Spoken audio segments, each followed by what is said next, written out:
and welcome to the Flourishing Center Podcast. I'm Emilia Zhivatovskaya, your host and founder of the Flourishing Center.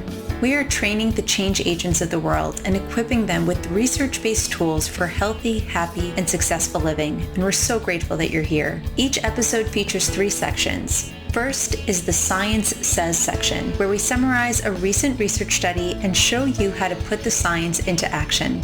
Next, we give you a research-based life hack with simple strategies for incorporating positive psychology into your life for greater well-being. And then our Practitioner Corner is where we interview someone who's out there living, breathing, and spreading positive psychology in their own unique way. Learn about how they're growing their personal and professional work and get inspired with strategies for how you might use positive psychology in your own life. Thanks for listening, and let's dive in.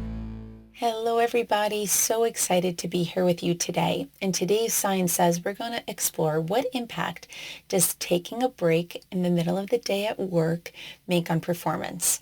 Then for our life hack, we're going to explore something called the Daily Dozen, which is an intervention that's later mentioned by our amazing positive psychology practitioner, Emmy Gaye, is going to tell you about some of the amazing adventures that she has had in her lifetime, following her intuition, following her heart's calling, and the amazing impact that she gets to make on children's lives utilizing positive psychology.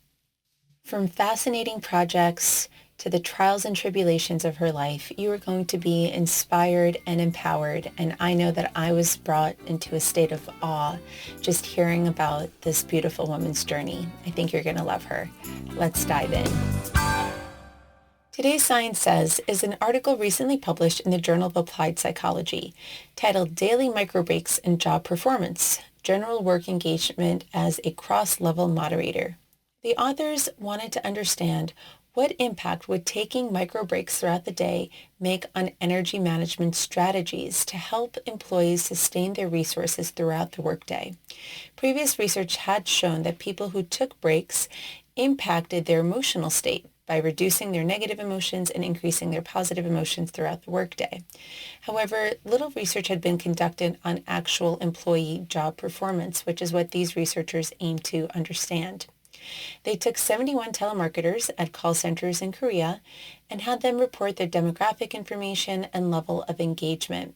They then measured them for 10 consecutive days in the morning and before leaving at the end of their workday.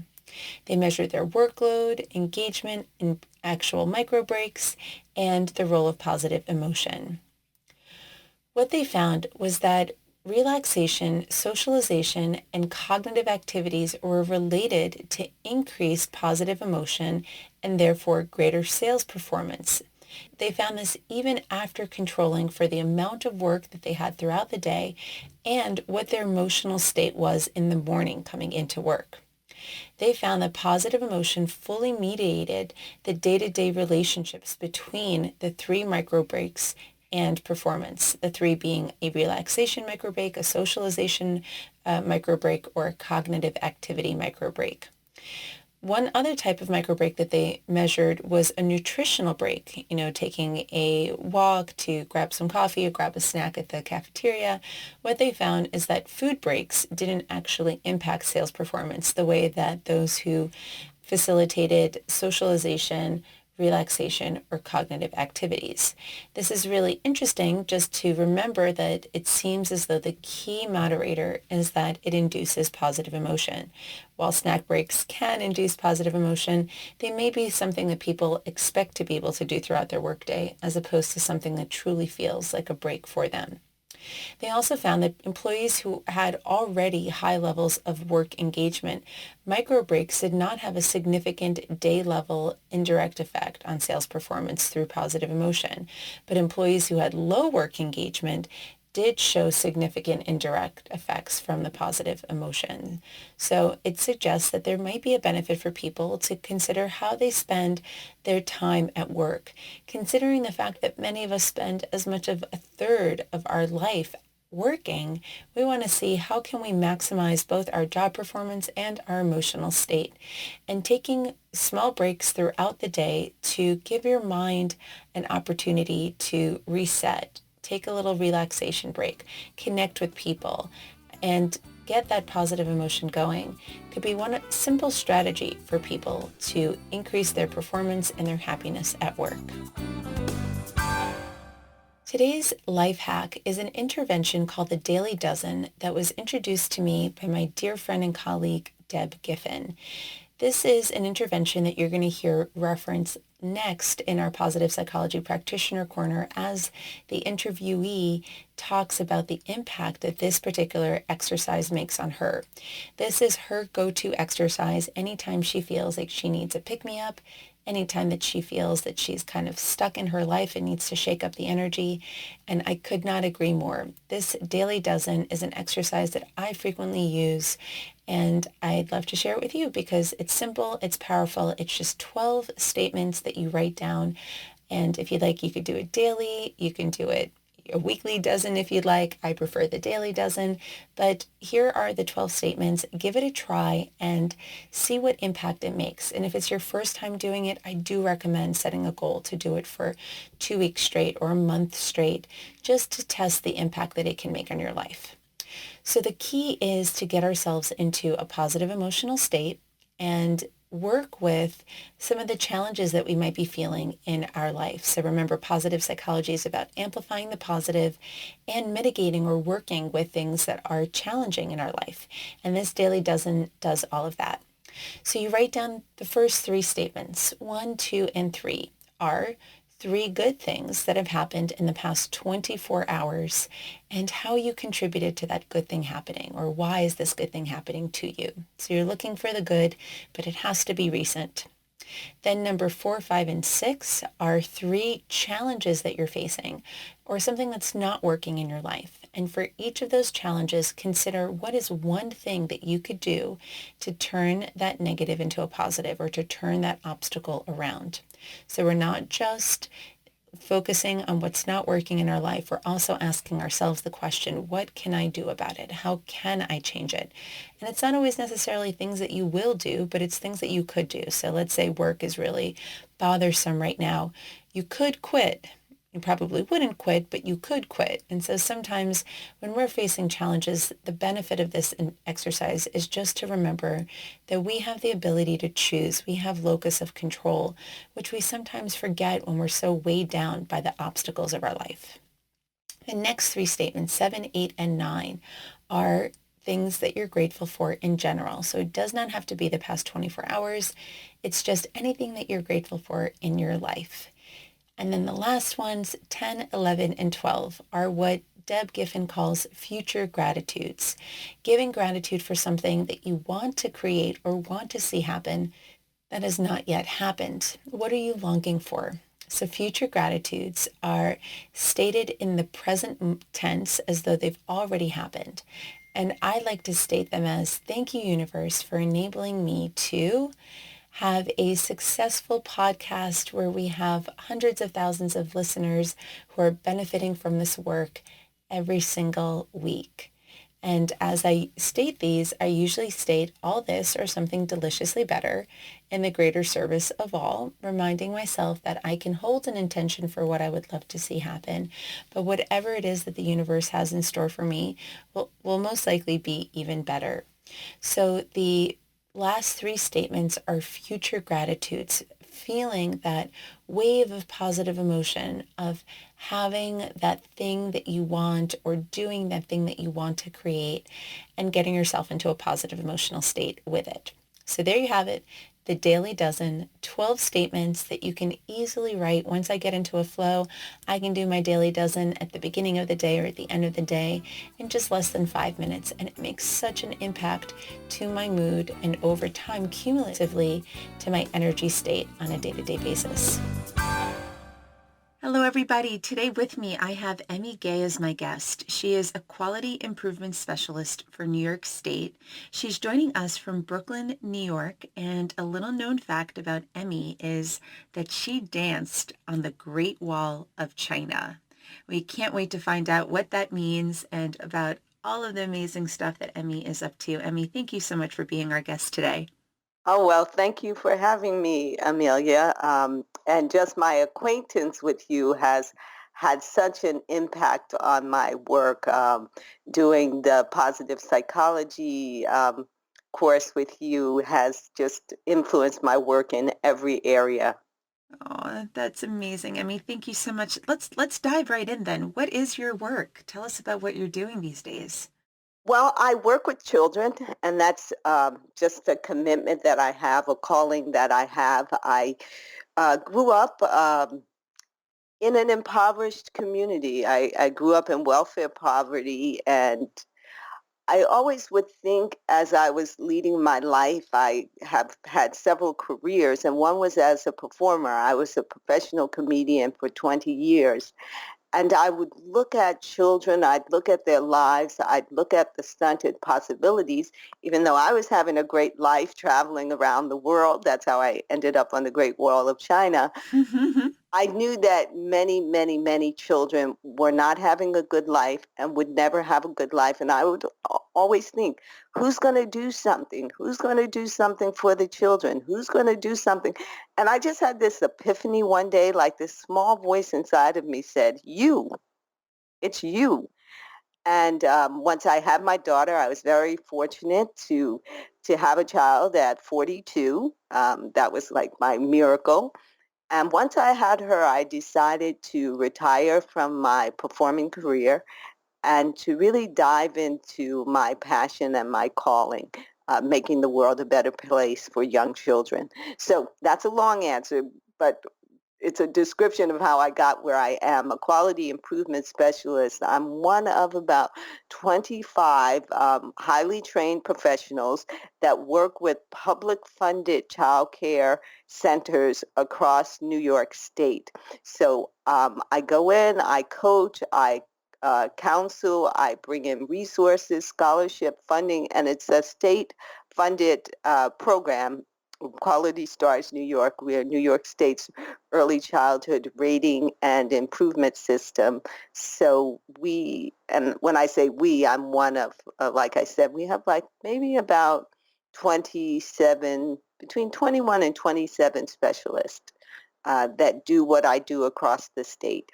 Wow, that's amazing, Emmy. And what an amazing journey. I didn't know you were a professional comedian. That is just incredible and makes so much sense because you're so filled with joy and crack me up. So, oh my gosh, I'll have to figure out a way to watch some of your comedy. And what a beautiful journey to have heard that calling, right? That voice inside. And I think we infrequently in positive psychology, we talk about purpose work and how purpose doesn't it's an interesting thing when people feel like they found their calling in life and they get the sense of, you hear this voice and you just know, but it also sounds like the other piece of it that we try to convey to people is that it comes from time. So it was a seed that Hmm. was planted and was nurtured and a thought that you kept having and nobody was doing something about it. And finally you listen to that call. That is amazing.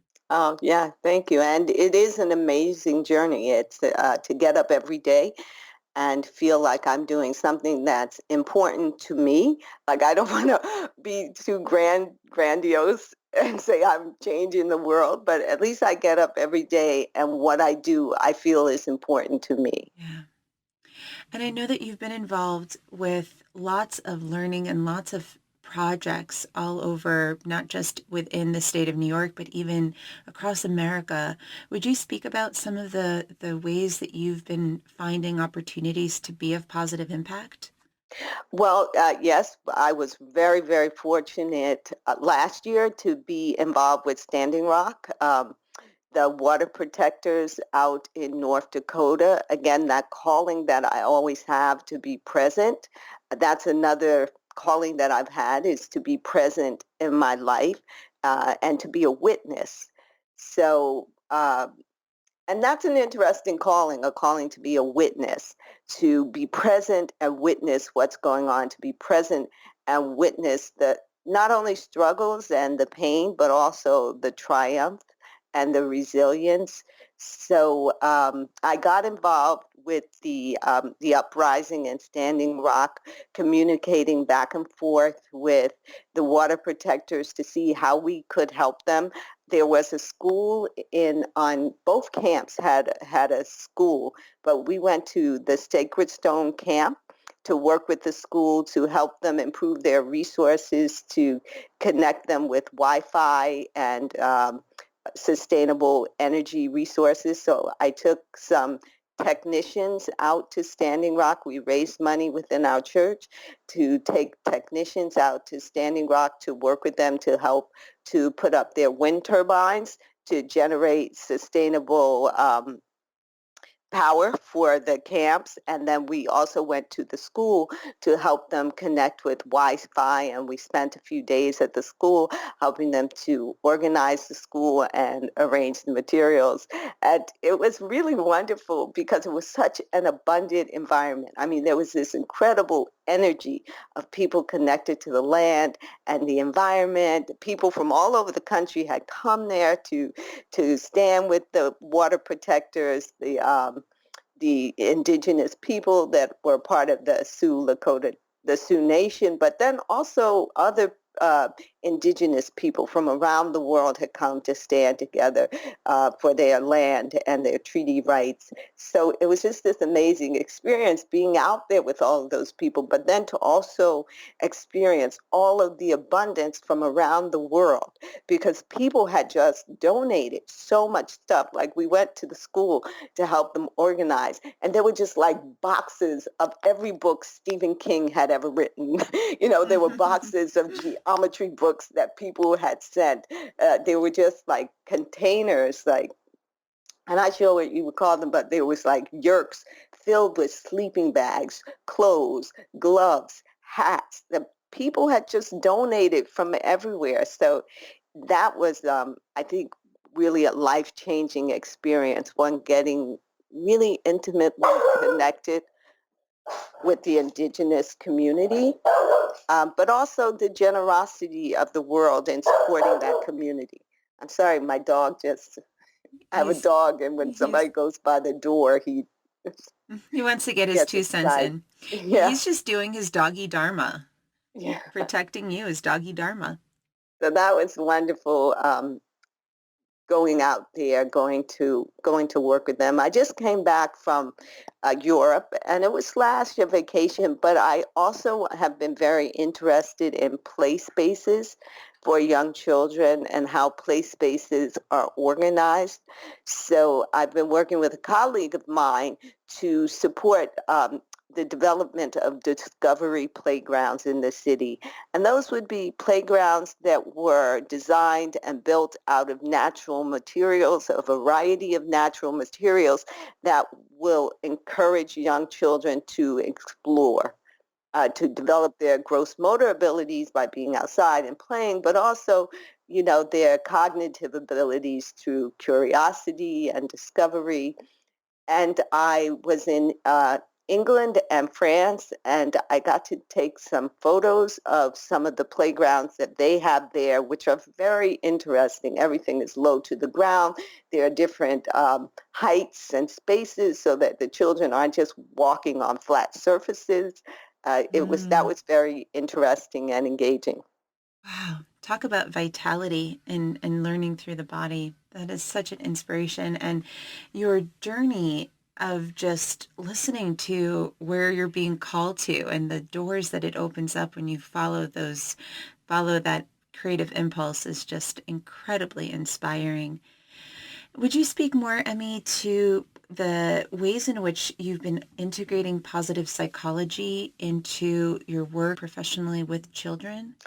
Sure. Well, like I say, Amelia, your work it just runs through everything I do because not only did I do the CAP, the Certificate in Applied Psychology course with you, but I also did the coaching course with you, the Positive Psychology coaching course. So all of my work is infused with that. My coaching, I go out and I coach program leaders, early childhood program leaders to reach their capacity, to be able to implement the best practices. So I always go in from a strength-based approach, which I learned through my own work at CUNY. our project is sponsored through the Research Foundation at the City University of New York, CUNY. And the model that we use, the coaching model that we use, is called Powerful Interactions. And it's a strength-based model where we go in and we look at what's right. We go in and we look at what's strong, and we help to build capacity based on engaging what people are already doing that's strong and that's working for them. And, we've learned through our work, but also through research around the country, that that's how people grow and develop. It's not by going in and telling them what's wrong and we have to fix that, which is what most of the regulators do in New York. So you end up with a very defensive field, people thinking somebody's always coming in to catch them doing what's wrong, where what I do and what the team that I work with do is we go in and we try to find out what's right. And we support them to do more and more and more of that. And I learned that from you. I learned that from the coaching course that you teach. I learned that from the CAP course, the Certificate in Applied Positive Psychology, is that we want to look for what's good and where people are healthy and where people are doing well and support that. And that's what we teach teachers to do with children, with young children. Like, we want it to be a growth environment. We want the children to come in and feel like they're supported, they're nurtured, they're loved. And all of the research, every piece of research that you want to look at will say that this is the way to human development. Like, there's no research out there that says criticism, calling people to task, pushing people's shortcomings will get them to do better. Or I haven't seen any of that research. Yeah, nor have I, right? But what I have seen though is that we as humans have this tendency towards a negativity bias. So the squeaky wheel gets the oil, or the thing that's not working gets the attention, unless you have people like you, Emmy, coming in, reminding people that we can also celebrate what's right. We can amplify what's good. Oh, such an inspiration. I have chills and tears in my eyes, Emmy, as we talk, because I feel so much awe and inspiration in the way in which you're touching people. Just so appreciative of you and what you're doing in the world. Thank you. Well, one of the projects that came out of my course with you, out of the CAP course, and I don't remember which cohort I was in, but I had started a school. I was really fortunate to get a contract with the Department of Education to open a UPK classroom as a part of the Pre-K for All rollout. We were not able to open that school, and it had nothing to do with the community or the contract, but the space that we had found for it, they had some problems with the buildings department, so we were not able to get the certificate of occupancy, which would have allowed us to open the school. So what I did was I started doing a pop-up preschool, which is that I would go to different preschools and I would conduct this positive psychology program, and it was called the Gratitude Program. And we would go in, I would set up time with the teachers to have time with their children. We would read books about gratitude. We would sing songs about gratitude. And then all of the children would create their own gratitude project.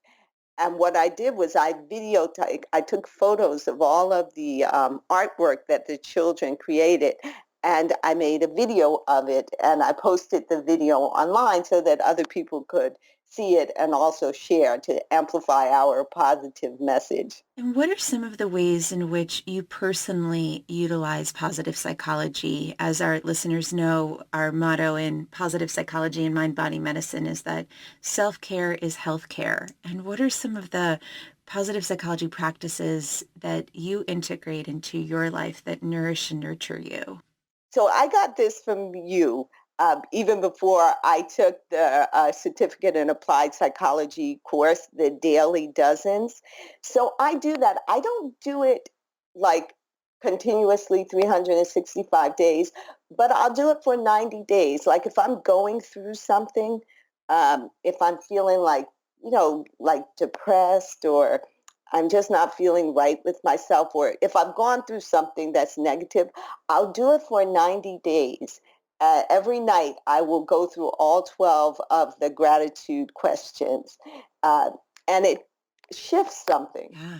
And I've been doing that now for maybe like about 5 or 6 years. Yeah. So I might just do it 1 year for 90 days, or I might do it twice a year, but it always helps me to shift something. So that's one of the positive psychology practices. And the daily dozens, it's just 12 questions, or 12, it's not 12, it's, maybe you can help me explain it, but there are four parts of it. And you answer three, you offer like three things that, three things that I'm happy about and how I contributed to it. That would be one. Um, Three things that I would like to see, that I would be grateful for in the future. That would be another one. And then there are two others. So that's just one concrete practice that I do. Another thing that I do is every day I do 17 minutes of yoga. And that also grew out of, you do the Perma V, you have the vitality on the end, but knowing that, this total body, mind, spiritual practice I do every day. And every day, no matter what's going on, I have this vitality, this energy to go through it, to continue to go through it. I think the biggest practice, though, is just the practice of gratitude. Like, it's so simple and it's so easy. And then also awe. Mm. That was one of the practices that we worked on. So every day, and I kind of am trying to say this like so I don't sound Pollyannish. Like every day I'm going around and I'm just being so happy and I'm just doing all of these wonderful things because I think I have a tendency, and it might be like a biological tendency, to have a little bit of mild depression. Like if I'm not doing something, if I'm not engaged in something that I feel really passionate about, that little mild depression will set in. So I have these different practices, and they're all positive psychology practices because I don't believe in taking medication, um, that just help to keep me at maybe not even zero, but help to keep me at like a 3. Mm. So every day I'm like my level, I have more positivity than, so that I can confront like this sort of, and it might not even be an internal thing. It might just be a thing of living in New York and being in the rat race. They say, when you're in the rat race, whether you win or lose, you're still a rat. So it could just be part of that I have to take the subway every day, that I have to conform in certain ways every day, that I need to do something to keep me feeling like me and feeling like I have some control over my life. And those positive psychology practices help me do that. Wow, thank you so much, Emmy. I celebrate all of the practices that you've cultivated to have the awareness of what you need at any given time and know that you can amplify your positivity. And thank you for sharing your journey with us because, as you said, sometimes people just see a person looking very bubbly and very happy on the outside and they go, oh, well, Emmy's just happy all the time. Like, I can't be happy like her. She's just naturally born happy. And what we know the research shows is that it's not true, actually, that the differences between people, firstly, approximately 50% of that difference is genetic and approximately 10% of it is situational. So it's not just that you're getting the opportunity to do purposeful, meaningful work in the world and that you get to have this life that you've created for yourself. It's clear that that remaining 40%, which is what you think and how you feel and what you do, is what contributes to your optimism. And the fact that you know that it is a practice that you can keep coming back to, I think is just an inspirational message for our listeners to hear.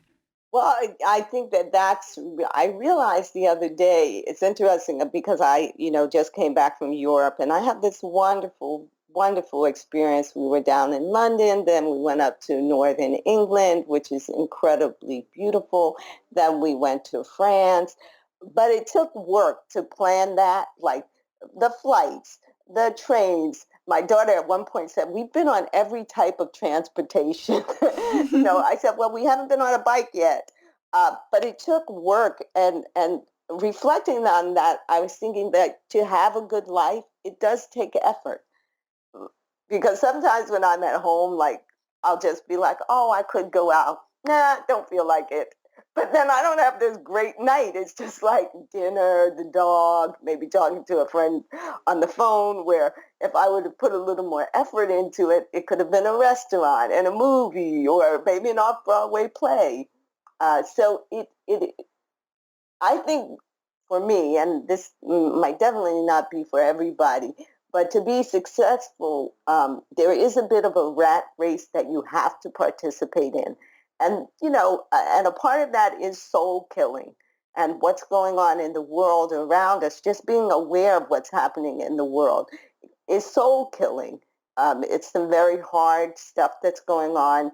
People are going through things that um, fortunately, I don't have to experience personally, but when I think about what's happening in Yemen, the threat in North Korea, what's happening with immigrants in this country, families being torn apart, all of that stuff is so dehumanizing. So in order to maintain my humanity, I use my positive psychology practices and ideas because I know that I'm human no matter what's going on around me. And that's what is the most important thing for me, is to stay human and to stay in touch with my humanity, my gratitude, my humility, my love. Such an inspiration and such a powerful note to wind us down. And Emmy, thank you so much for your time, for your grace, for your light, for your presence, for the ways that you are witnessing yourself and witnessing others. If people would like to find out more about work that you're doing or maybe even help out or get involved, what would be the best way for people to stay up to date with what you're up to? I'm on Twitter. It's at Emmy Gaye, EMMYGAY. Beautiful. Emmy, thank you so much. I wish you an incredible rest of your day. Listeners, thank you so much for listening. Please check out what Emmy is doing. If it has not inspired you to a point of tears, then I don't know what will. Thank you so much, Emmy. Thank you, Amelia. Thank you for having me. And thank you so much for your work. And everything that I do, your hand is there also. Thank you so much for listening. I hope you're enjoying this podcast. As you know, one of the most powerful things you could do as a listener is to let iTunes know that you are enjoying this. They value your feedback. We value your feedback. So if you can, log into iTunes, give us 5 stars, leave a comment. What is it specifically about what we're doing that you're appreciating, that you're finding unique, that's helping you in your life? And it would mean so much to me. Thank you, thank you, thank you. I wish you an amazing day and stay tuned for even more goodness in future episodes.